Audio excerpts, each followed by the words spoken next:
The whispers started the moment Elena Marchetti walked down the aisle. They floated through the cathedral like smoke, curling around the marble columns and settling into the velvet pews where 200 guests sat in stunned silence. She could feel their eyes on her back, heavy as stones, weighing every step she took toward the man waiting at the altar. Dominic Caruso. The name alone made people lower their voices and look away. In Chicago, that name meant power. It meant danger. It meant a world most people only glimpsed in headlines and courtroom sketches. And here she was, a pediatric nurse from the South Side, walking toward him in a dress that cost more than her apartment. The cathedral was beautiful. Stained glass windows filtered the afternoon sun into rivers of gold and crimson that pooled on the stone floor. White roses cascaded from every surface, their fragrance so thick it felt like breathing velvet. A string quartet played something classical and melancholy. The notes, hovering in the air like prayers. Everything was perfect. Everything was arranged with the kind of precision that spoke of unlimited resources and meticulous planning, and yet all anyone could see was the incongruity of it, the mismatch, the puzzle that did not fit. She heard a woman in the third row whisper to her husband, "Poor thing. She must feel obligated somehow. He probably saved her from something. You know how these men operate. They create debts. They collect on them." Eleanor kept walking. Her veil obscured her face, but nothing could hide the slight tremor in her hands as she clutched the bouquet of white peonies. Her mother had always loved peonies. She had grown them in the tiny backyard of their apartment building, somehow coaxing beauty from concrete and exhaust fumes.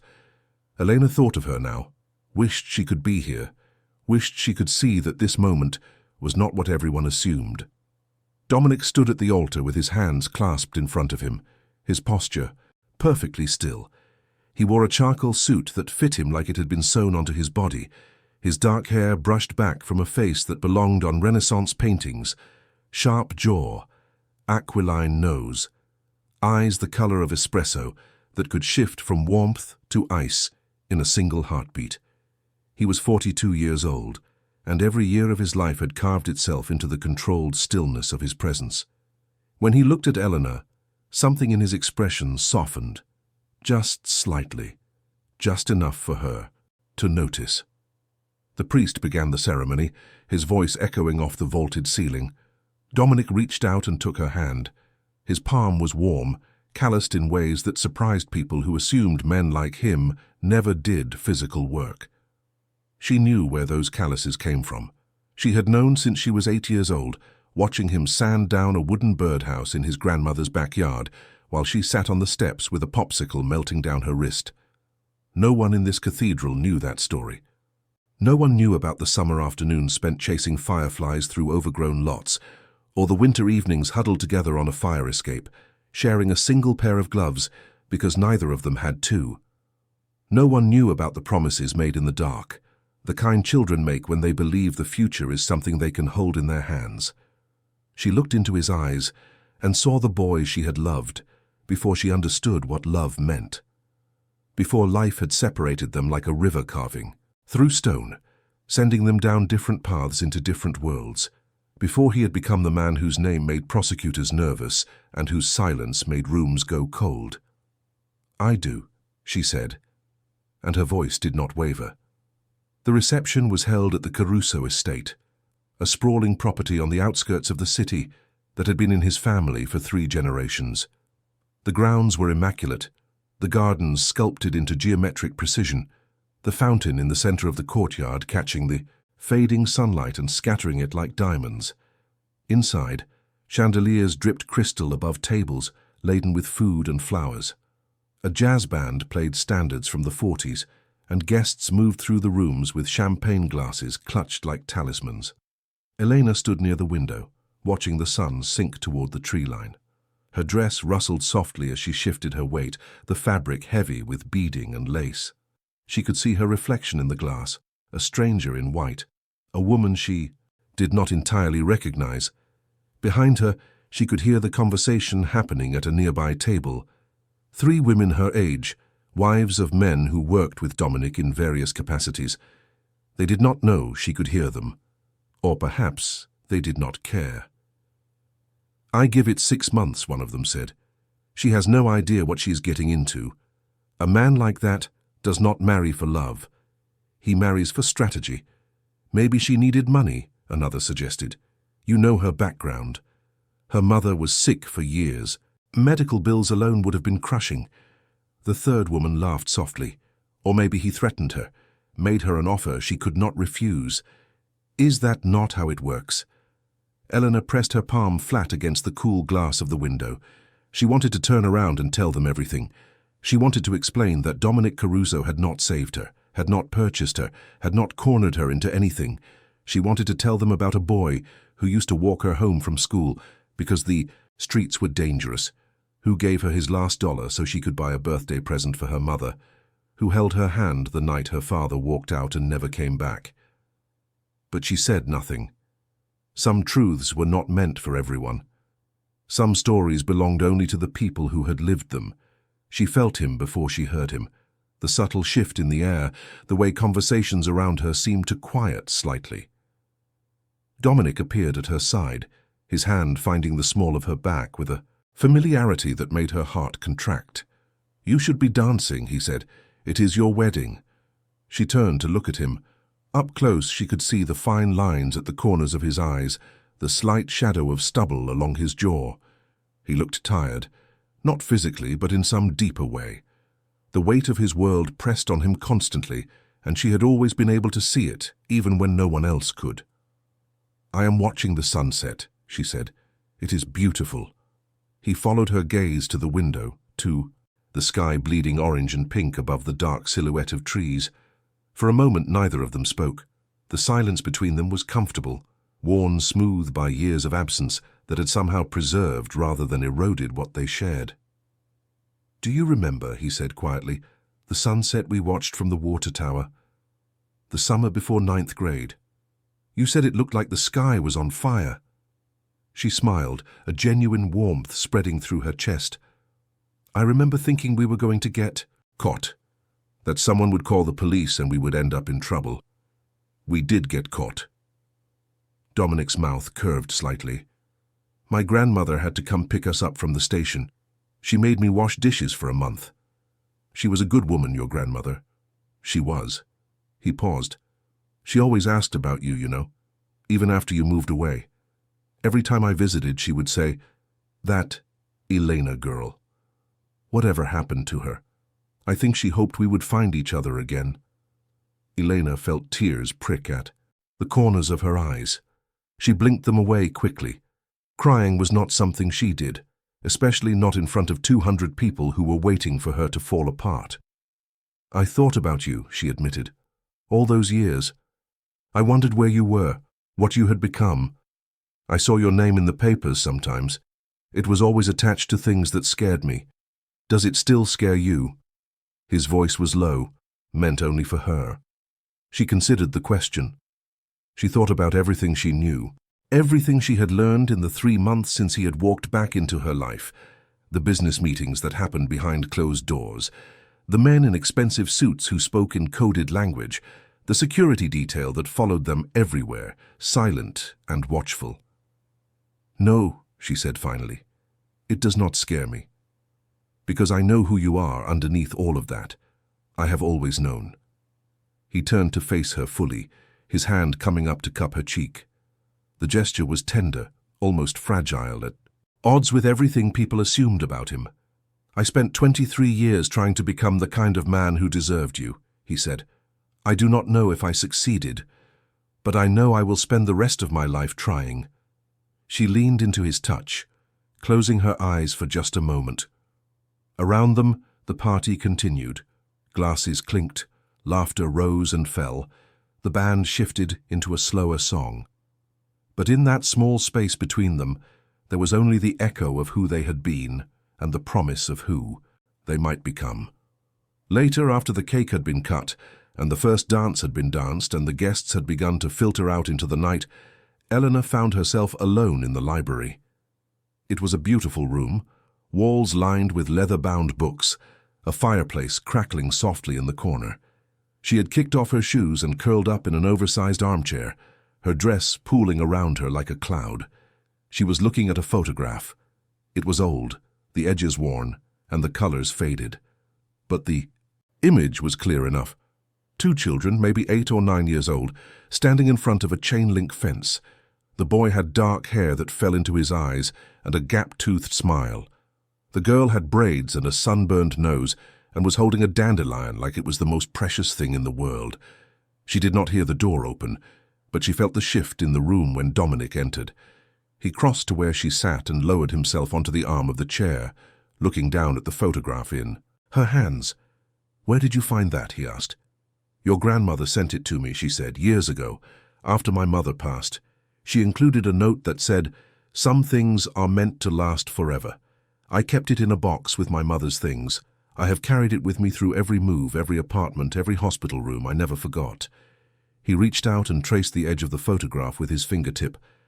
"I remember that day. We had been playing in the lot behind the grocery store. You found that dandelion growing through a crack in the pavement, and you said it was magic, that anything strong enough to grow through concrete was strong enough to grant wishes. And you told me to make one, did you?" She nodded slowly. "I wished that we would always be friends, that no matter what happened, no matter where we went, we would find our way back to each other." The firelight flickered across his face, softening the hard edges, revealing something vulnerable beneath the armor he wore.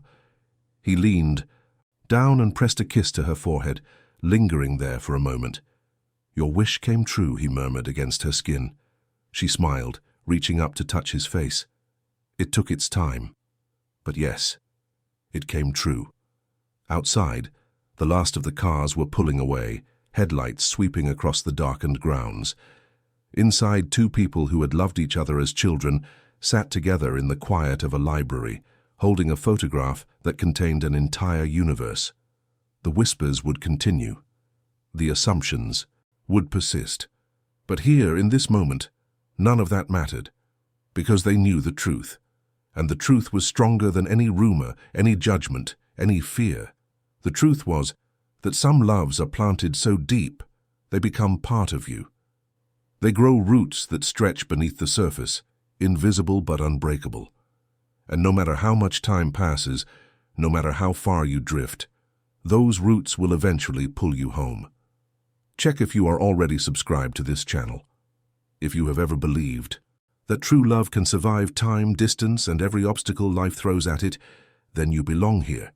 Subscribe now, because this story is just beginning, and you will not want to miss what happens next. 3 months earlier, Eleanor had been standing in the rain outside a hospital, trying to remember where she had parked her car. Her shift had been brutal, 12 hours of chaos and crisis that had left her feeling hollow and wrung out. A child had come in with injuries that made her stomach turn.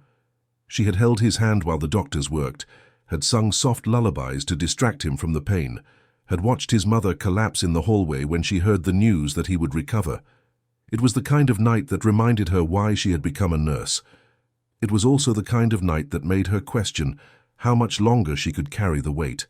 The rain was cold, the kind of Chicago rain that seemed to seep straight through clothing and settle into bones. She stood there, with her umbrella forgotten in her bag, letting the water soak through her scrubs, too tired to care. That was when the black car pulled up to the curb. She did not notice it at first. Black cars were common enough, and she had no reason to pay attention. But then the door opened and a man stepped out, and suddenly she could not look away. He was tall, dressed in a dark coat that probably cost more than her monthly rent.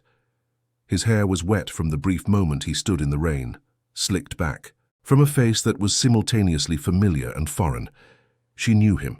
She knew those eyes, that jaw, that particular way he held himself, like he was bracing for impact even when standing perfectly still.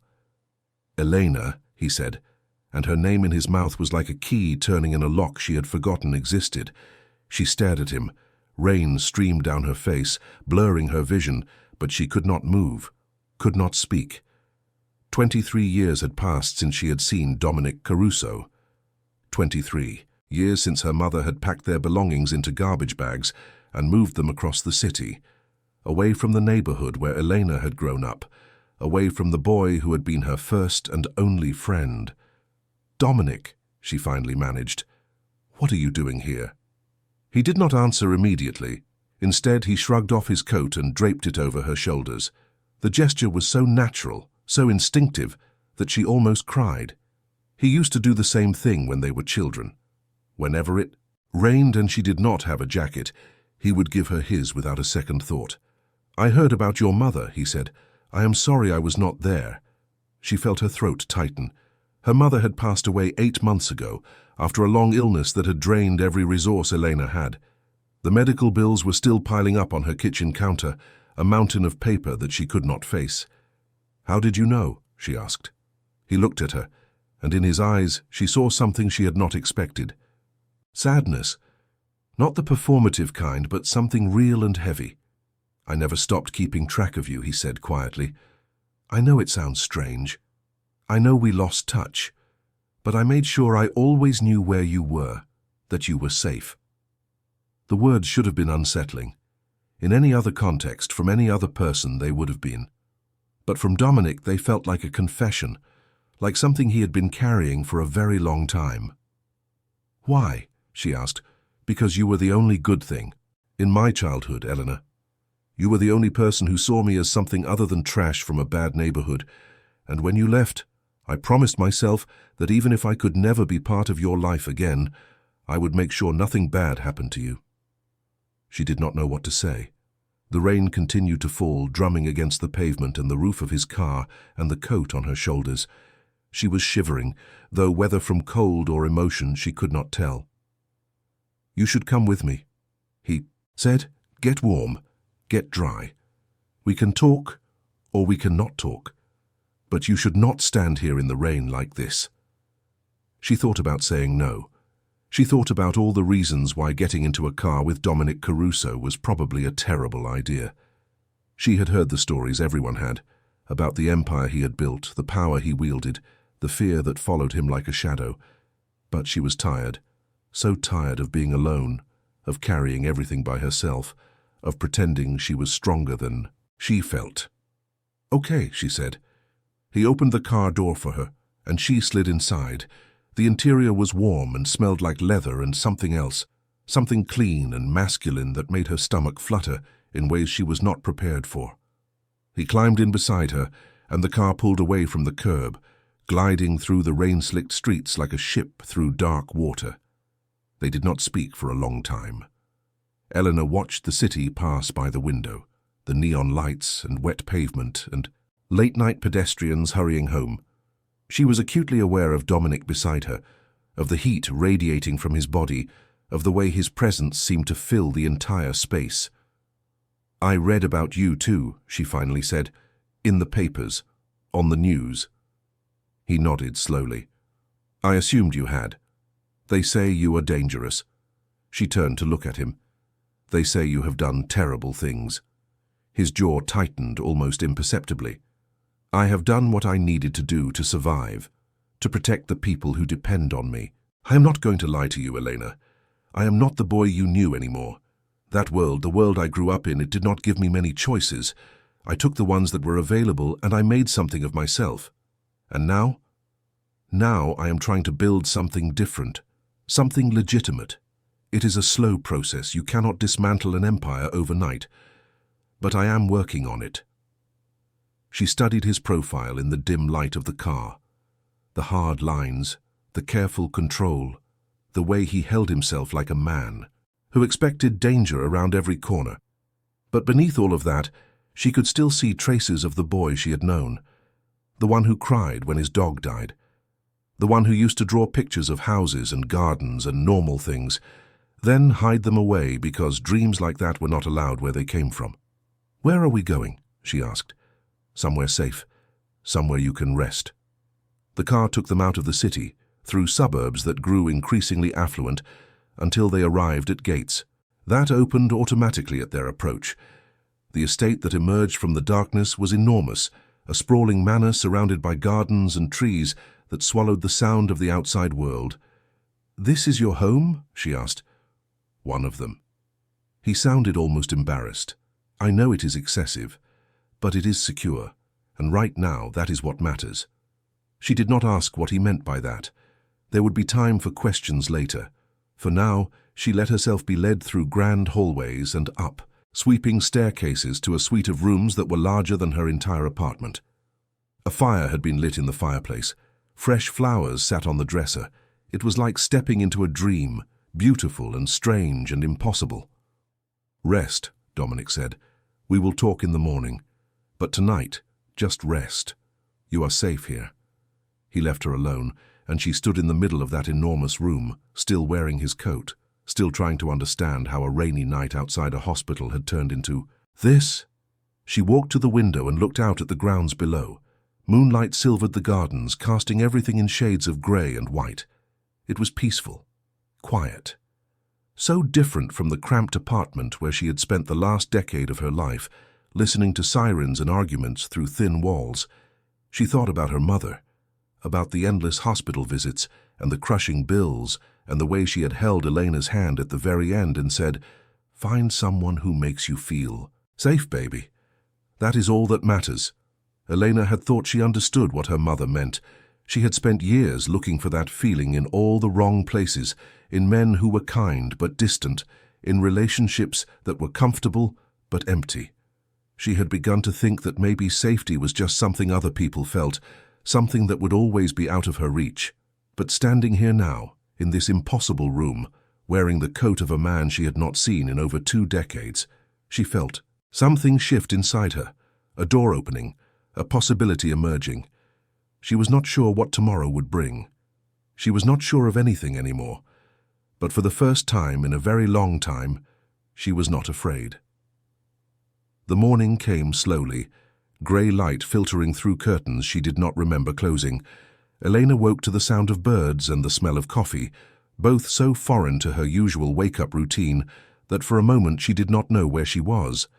Then it all came back. The rain. The car, Dominic. She found clothes laid out for her, simple but expensive, clearly purchased specifically for someone her size. She did not want to think too hard about how he had known her measurements. Instead, she showered in a bathroom that was larger than most living rooms, dressed in the soft sweater and tailored pants provided, and made her way downstairs. The house was even more impressive in daylight. High ceilings and polished floors and artwork that probably belonged in museums. But it was not cold or unwelcoming. There were touches of warmth everywhere, fresh flowers in vases, books stacked on tables, photographs in silver frames showing generations of family moments. She found Dominic in a sunlit kitchen that looked like it belonged in a magazine. He was standing at the stove, of all things, cooking eggs and toast with the kind of focus most people reserved for brain surgery. "You cook," she said, unable to hide her surprise. He glanced up at her and smiled, just a hint of warmth breaking through his careful composure. "My grandmother taught me. She believed every person should know how to feed themselves and others. It is one of the few useful things I learned as a child." Eleanor approached the kitchen island and slid onto one of the bar stools. She watched him work, noting the easy efficiency of his movements. There was something almost domestic about this scene, something that did not fit with any of the stories she had heard about him. He set a plate in front of her. "Eat. You look like you have been surviving on hospital cafeteria food for too long." She laughed despite herself. "Is that a criticism?" "An observation." He poured her a cup of coffee. "You were always too thin, even as a kid. Remember when my grandmother used to send food home with you?" She remembered.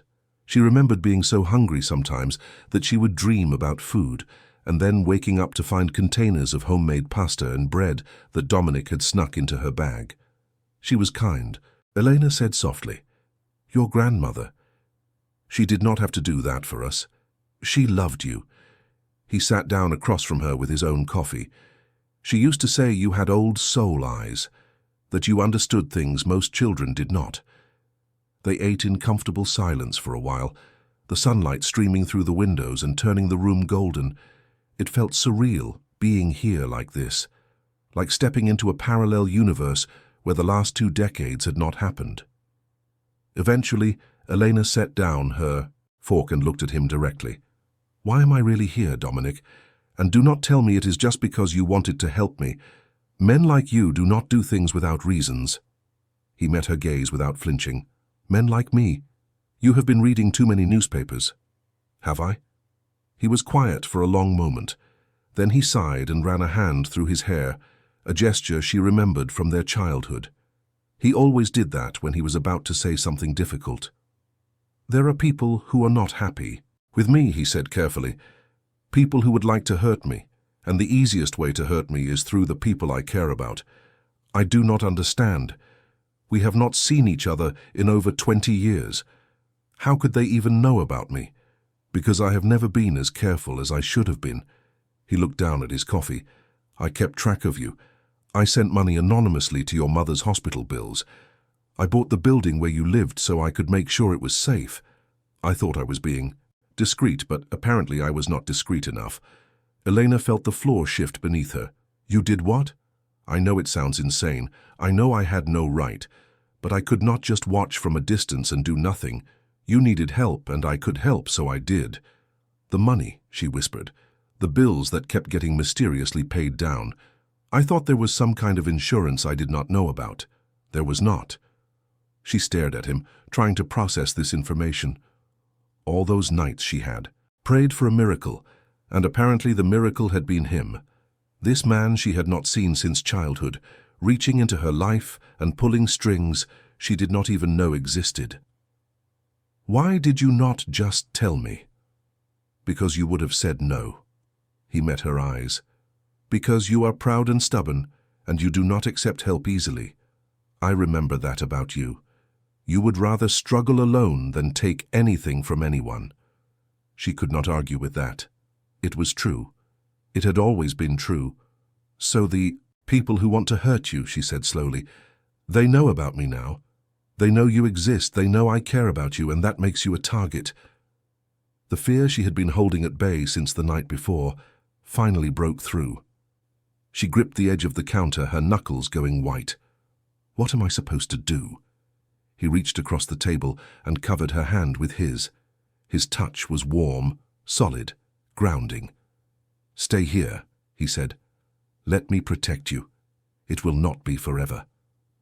I am working on ending this threat permanently, but until then you are safer here than anywhere else. And my job, my life, I can arrange for you to work at any hospital you want, under any conditions you want. Whatever you need, I can make it happen. She laughed, but there was no humor in it. Just a few weeks ago, her biggest worry was making rent. Now she was being told that staying alive required living in a mansion with a man she had not seen in decades. This is insane, she said. Yes, he did not deny it. It is completely insane. But here we are. Here we are, she repeated. She looked around the beautiful kitchen, at the sunlight and the flowers, and the man across from her, who was both a stranger and the most familiar person in the world. Okay, she said finally, I will stay. For now. Something shifted in his expression. Relief, maybe, or gratitude. Whatever it was, it made him look younger. Softer. Thank you, he said. Do not thank me yet. She managed a small smile. I am not going to make this easy. For you, I would not expect anything else. And so began the strangest chapter of Elena's life. She moved into the estate, into the suite of rooms that had been prepared for her. She learned the rhythms of the household, the staff who moved through the halls like ghosts, the security protocols that governed every entrance and exit.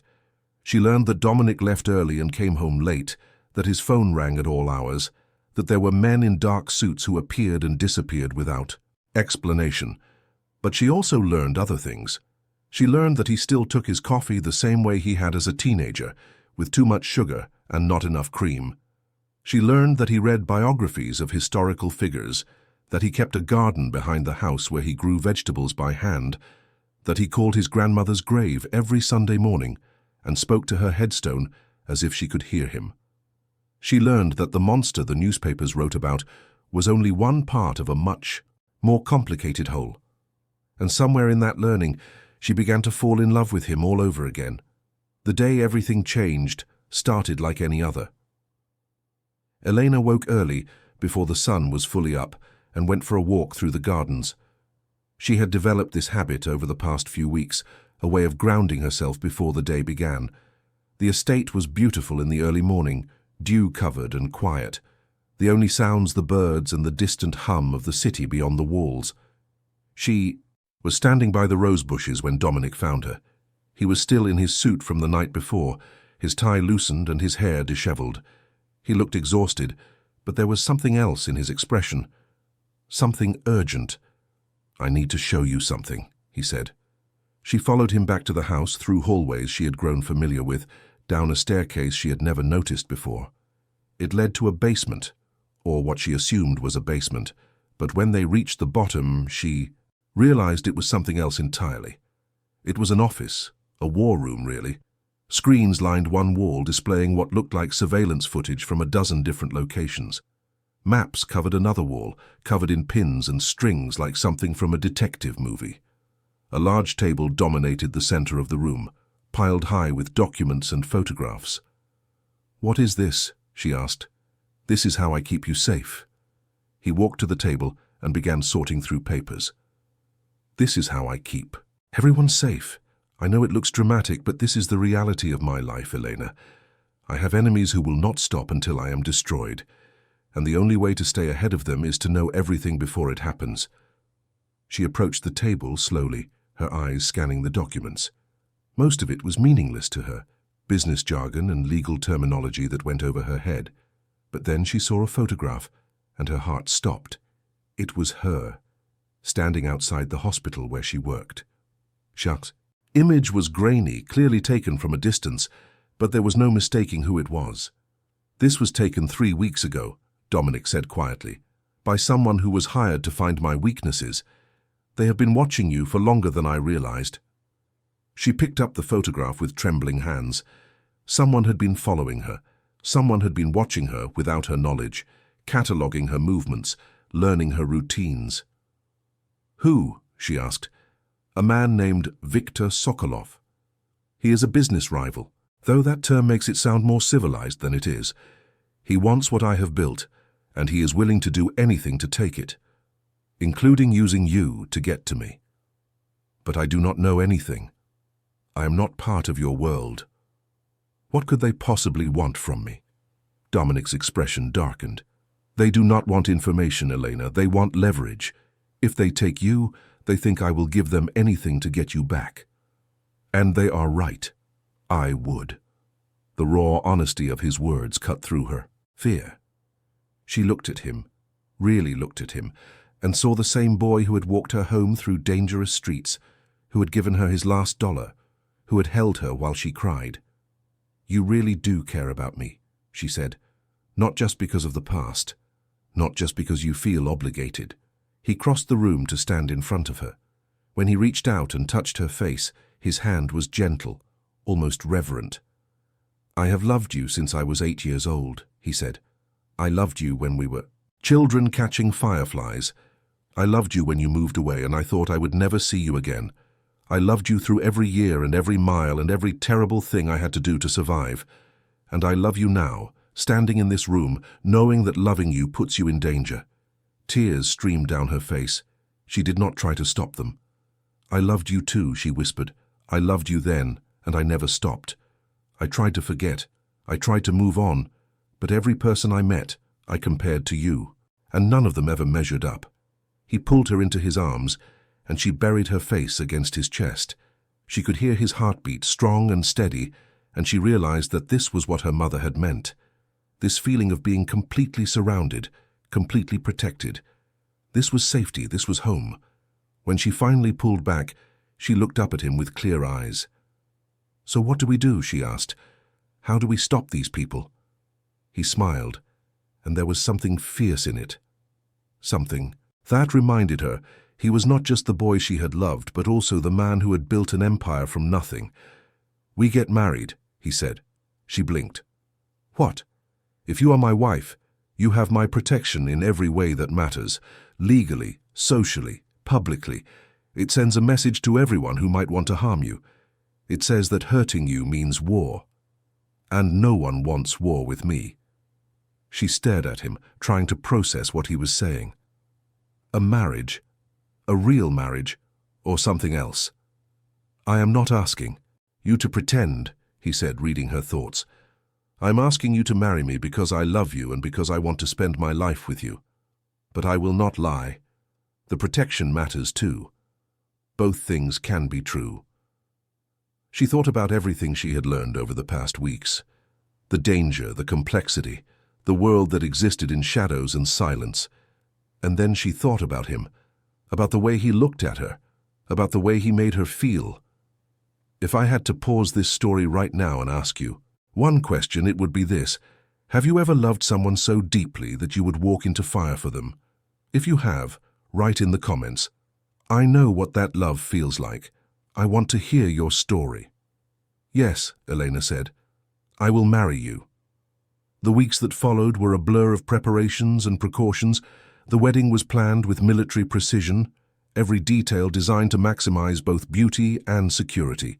Guest lists were vetted, venues were inspected, contingency plans were made for every possible scenario. But amid all the chaos, there were moments of quiet joy. Choosing her dress, a simple silk gown that reminded her of something her mother would have loved.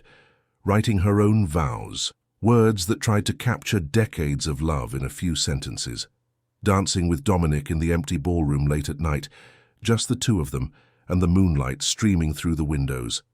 Tell me about the summer, she said one night, as they swayed together to music only they could hear.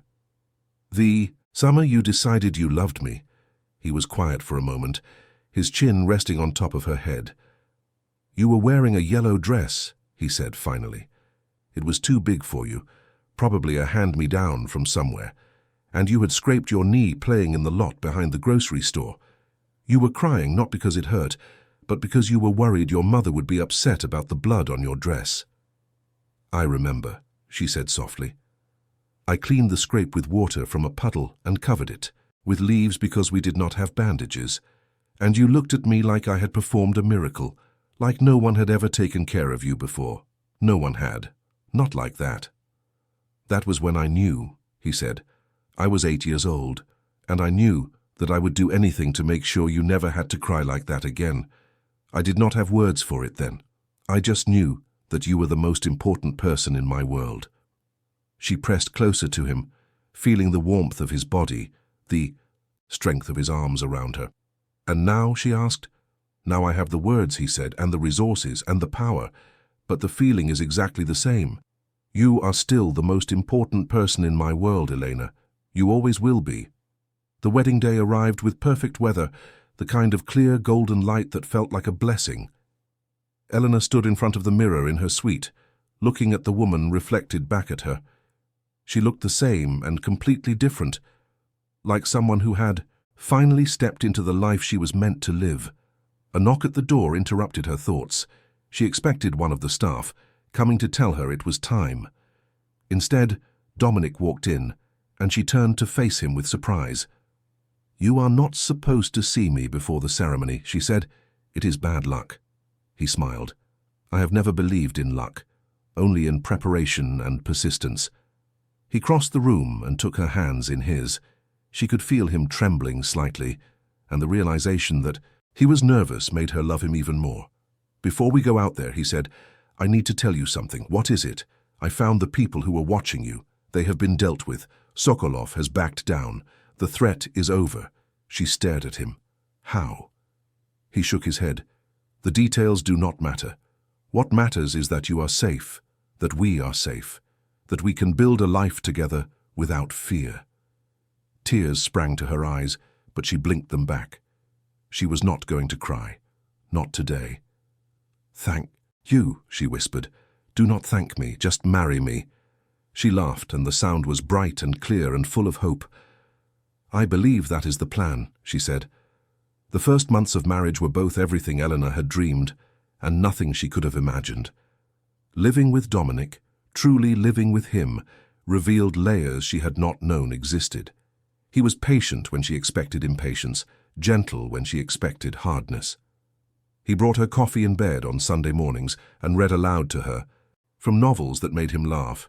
He held her when she had nightmares about the threats that had loomed over them, and he promised again and again that she was safe. But he was also haunted. She could see it in the way he sometimes stared out windows without seeing anything, in the late nights he spent in his office with the door closed, in the rare moments when his mask slipped and she glimpsed the weight he carried. One evening, she found him in the library, staring at a photograph she had never seen before, a woman with dark hair and kind eyes holding a baby swaddled in white. "Who is that?" Elena asked softly. He did not look up. "My mother. And me." She crossed the room and sat beside him, looking at the photograph. The woman was beautiful, with the same sharp features that Dominic had inherited, but there was sadness in her eyes, something that looked like resignation. "I do not talk about her," he said. "I do not talk about any of it. You do not have to." He was quiet for a long moment. Then slowly he began to speak. "She died when I was 12. Heart condition that was never properly treated because we could not afford doctors. My father left before I was born, so it was just the two of us. And then my grandmother, after my mother passed. But before that there was a time when we had nothing, when I would dig through trash to find food, when I would walk miles to school because we could not afford the bus, when I learned that the world does not care about people like Haz." Eleanor took his hand, squeezing gently. "That is why I built what I built," he continued, "because I promised myself I would never be powerless again, that I would never let anyone I loved suffer because I could not protect them." She understood. She had seen enough poverty in her own childhood, had watched her mother work herself sick trying to keep them afloat. The desperation to escape, to build something better, was something she knew in her bones. "You are not alone anymore," she said. "Whatever you carry, I will carry it with you." He looked at her then, really looked at her, and she saw something break open in his expression. The walls he had spent decades building crumbled, just for a moment, and she saw the boy underneath, the one who had loved her, the one who had never stopped.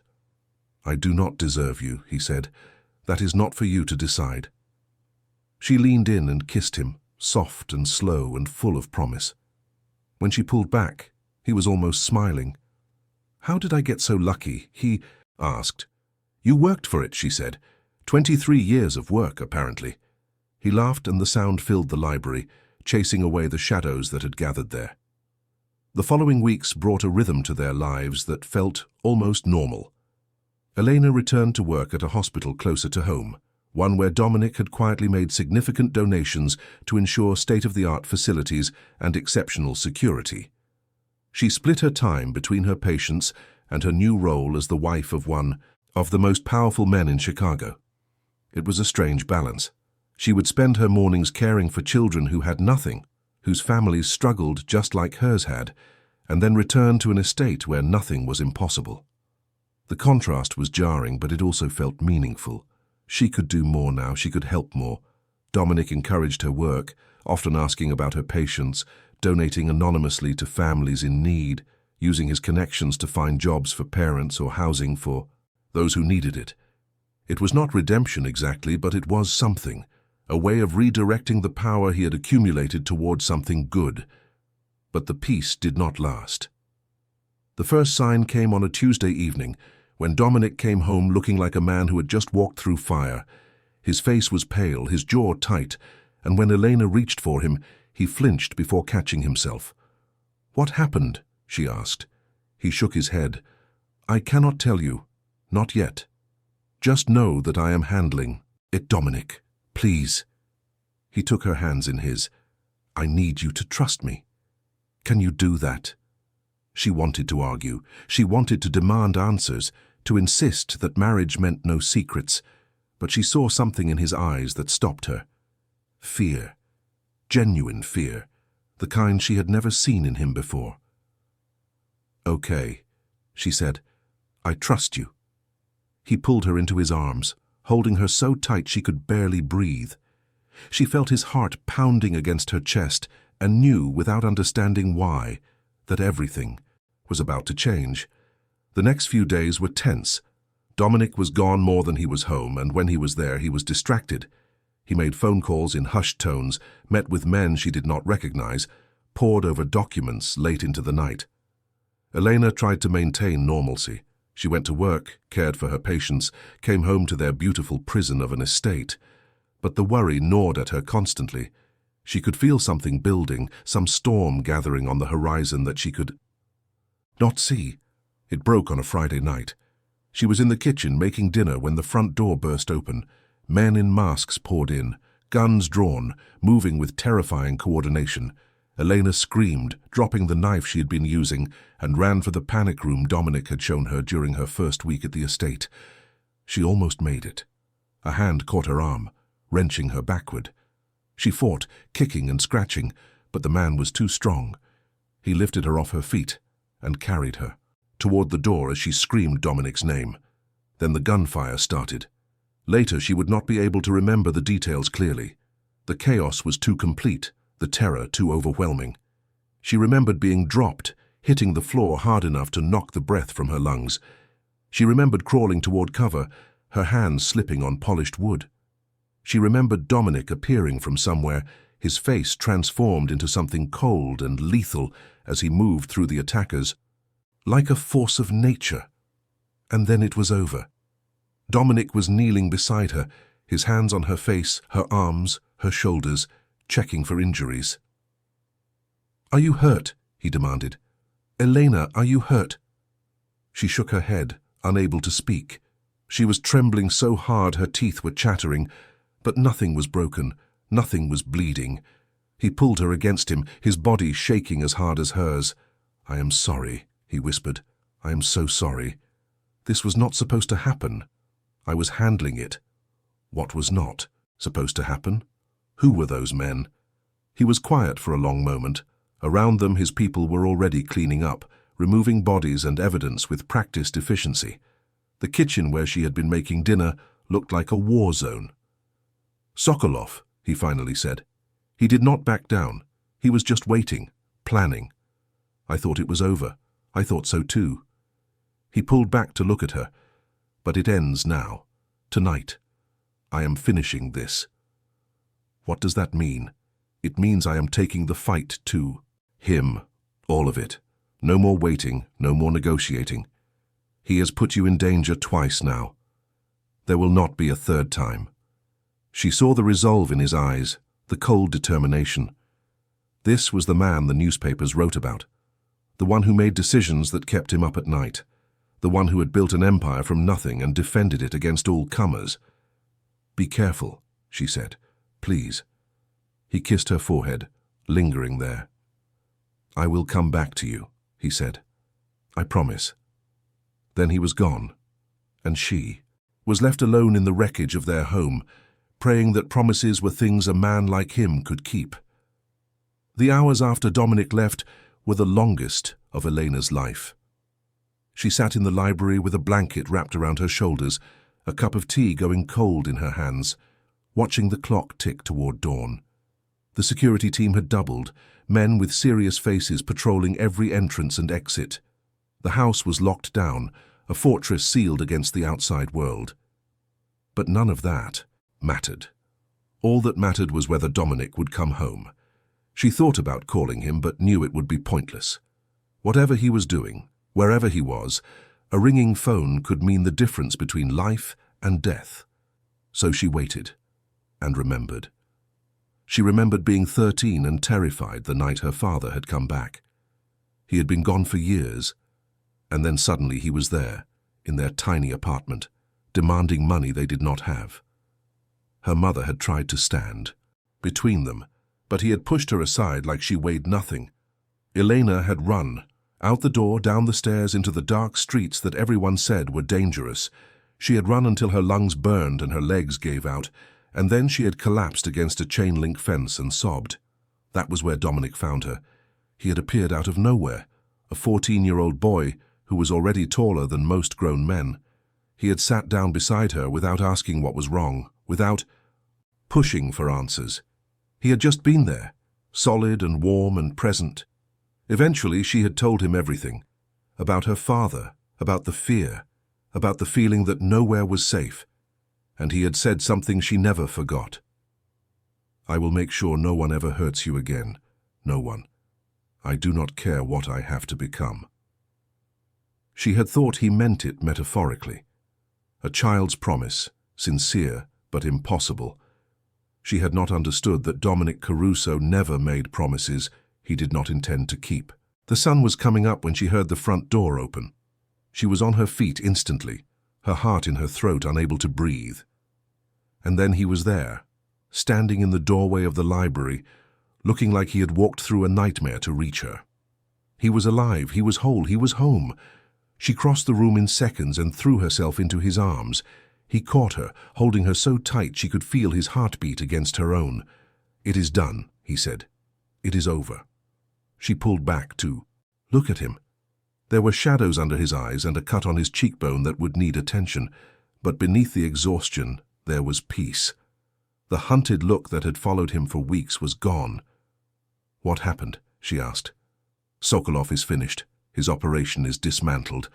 The people who worked for him are either cooperating with authorities or wishing they had. He will not hurt anyone again." She did not ask for details. She did not want them. All she wanted was this moment, this man, this future they could finally build without fear. "Come to bed," she said. "You need to rest." He let her lead him upstairs, let her help him out of his ruined clothes, let her tend to the cuts and bruises that marked his skin. When she finally lay down beside him, he pulled her close and buried his face in her hair. "I thought I might not make it back," he admitted quietly. "There were moments when I was not sure. But you did, because of you, because I knew you were waiting, because I made you a promise." She stroked his hair, her fingers gentle against his scalp. "No more promises," she said. "No more grand gestures. Just this, just us, just living." He was quiet for a long moment. Then, softly, "I can do that." They slept, tangled together, and for the first time in months Elena dreamed of nothing at all. The weeks that followed were a kind of rebirth. With the threat eliminated, Dominic threw himself into the transition he had been planning for years. Legitimate businesses expanded. Questionable operations were systematically dismantled or handed over to authorities in exchange for immunity agreements that kept the people who depended on him safe. It was not a clean process, and it was not quick, but it was happening. Elena watched her husband transform, not into a different person, but into a fuller version of himself. The boy who had dreamed of gardens and houses and normal things was finally getting to live those dreams. They started a foundation together, using his resources and her medical expertise to build clinics in underserved neighborhoods. They hired staff from communities that had been forgotten by the system, gave opportunities to people who had none. They turned the Caruso name into something different, something that meant hope instead of fear. And through it all, the whispers continued. Elena heard them at charity events and hospital galas, at dinners with donors and meetings with board members. People who did not know their history, who saw only the surface, who assumed the worst. She must have known what she was getting into. He probably bought her. She is just in it for the money. She learned to ignore them. What did strangers' opinions matter when she knew the truth, when she had lived the reality? But one evening, at a foundation gala celebrating the opening of their third clinic, something shifted. An older woman approached her, elegant and cold-eyed, champagne glass in hand. "Mrs. Caruso," the woman said, "I have been dying to meet you. Everyone is so curious about your story." Elena smiled politely. "I'm afraid it is not very interesting." "Oh, I doubt that." The woman's eyes glittered. "A nurse from the South Side marrying the head of the Caruso family? There must be quite a tale there. Was it a rescue situation? An arrangement? I have heard the most fascinating theories." Eleanor felt Dominic stiffen beside her. He had been talking to a city councilman, but had clearly heard every word. "Let me tell you a story," Eleanor said, her voice carrying, just enough to draw the attention of nearby guests. "When I was 8 years old, I met a boy. He was shy and serious, and he had holes in his shoes. We became friends because we were both poor and lonely and scared. We spent 5 years catching fireflies and watching sunsets and promising each other we would escape the lives we had been given." The woman's expression flickered with confusion. "Then I moved away," Eleanor continued. 23 years passed. I became a nurse. He became something else. But when we found each other again, it turned out that the love we had felt as children had never gone away. It had just been waiting. She felt Dominic's hand find hers, squeezing gently. "So no," Elena said. "It was not a rescue. It was not an arrangement. It was not pity or obligation or any of the things people like to assume. It was simply love. The same love that began when we were too young to know what to call it. And it will last until we are too old to remember anything else." The woman's face had gone red. She stammered something and retreated into the crowd. Around them, the guests who had been listening began to murmur, and for the first time the murmurs sounded different, curious instead of suspicious, impressed instead of judgmental. Dominic leaned close to her ear. That, he said, was magnificent. She smiled up at him. "I have been waiting a long time to tell that story." He kissed her, right there in front of everyone, and she heard the cameras flash, but she did not care. Let them take pictures. Let them print them in their papers and gossip about them on their websites. The truth was out now, and nothing could change it. They said she married him out of pity. They were wrong. 3 years later, Eleanor stood on the balcony of their home, watching the sunset paint the sky in shades of orange and gold. The estate had changed since those early days. The walls that had felt like barriers now felt like embrace. The gardens where she had once walked alone now rang with the laughter of children. Their daughter was 2 years old, a bright-eyed girl named Rosa after Dominic's grandmother. She had her father's dark hair and her mother's stubborn chin, and she ruled the household with the cheerful tyranny of toddlers everywhere. Behind her, Eleanor heard footsteps. Strong arms wrapped around her waist, and Dominic's chin came to rest on her shoulder. "Deep thoughts?" he asked. "Just remembering," she said, "thinking about how far we have come." He was quiet for a moment, holding her, looking out at the same sunset. "Do you ever regret it?" he asked. "Any of it?" She turned in his arms to face him. He had changed in the years since their wedding. The shadows that had haunted him were lighter now, though they would never fully disappear. He smiled more easily. He laughed more often.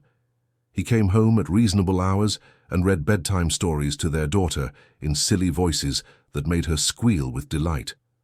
"Not for a single second," Eleanor said. "You are the best thing. That ever happened to me."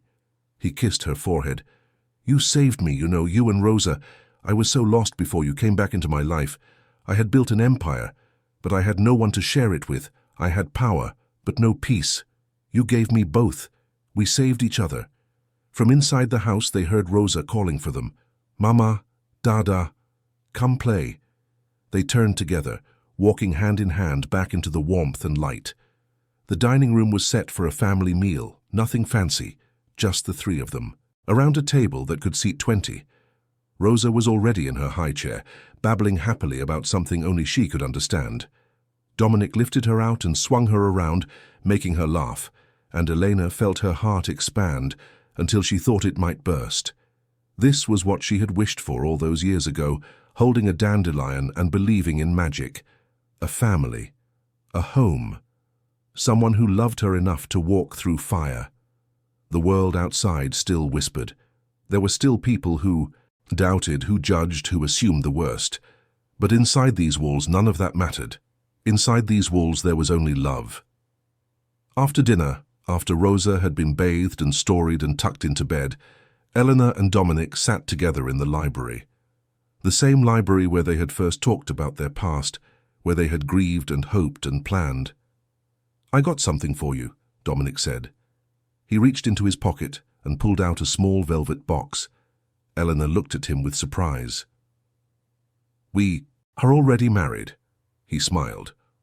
"Open it." She lifted the lid. Inside, nestled on white silk, was a small pendant, a dandelion rendered in gold with a single diamond at its center. She felt tears spring to her eyes. "You remembered," she whispered. "Of course I remembered." He took the pendant and fastened it around her neck. "That dandelion was the beginning of everything. You made a wish, and it came true. I thought you should have a reminder." She touched the pendant, feeling its weight against her chest. "What would you wish for now?" she asked. If you could wish for anything? He thought about it for a moment. Then he shook his head. Nothing, he said. I have everything I need, everything I ever wanted. There is nothing left to wish for, except more time to enjoy it. She leaned into him and he wrapped his arms around her, and they sat together in the quiet of the library as the night deepened around them. Outside, the stars emerged one by one, scattered across the sky like wishes waiting to be made. Inside, two people who had loved each other since childhood held each other close and knew that some stories do not end. They just keep unfolding, chapter after chapter, miracle after miracle, until the last page is turned, and even then, the love remains. The whispers had been wrong. They were always wrong, because what Elena and Dominic shared was not pity or arrangement or obligation. It was not something that could be explained by headlines or judged by strangers. It was a love that had been planted in childhood and had grown through decades of separation, through danger and doubt and everything the world could throw at it. It was proof that some things are stronger than time, that some bonds cannot be broken, that sometimes the person you are meant to spend your life with is the one you met before you knew what life could be. If you have watched this far, it is because you believe in that kind of love, the kind that survives everything, the kind that comes home. Leave a comment saying, I watched this far. I want to see it so I can know you, so I can see who really loves the stories here on this channel. And if this story touched you, if it made you feel something real, then please like this video and share it with someone who needs to believe that love can conquer anything. Subscribe to this channel so you never miss another story like this one. Because there are more stories coming, more tales of hope and courage and love that defies the odds. And I want you to be here for all of them. Thank you for being here. Thank you for believing. Until next time.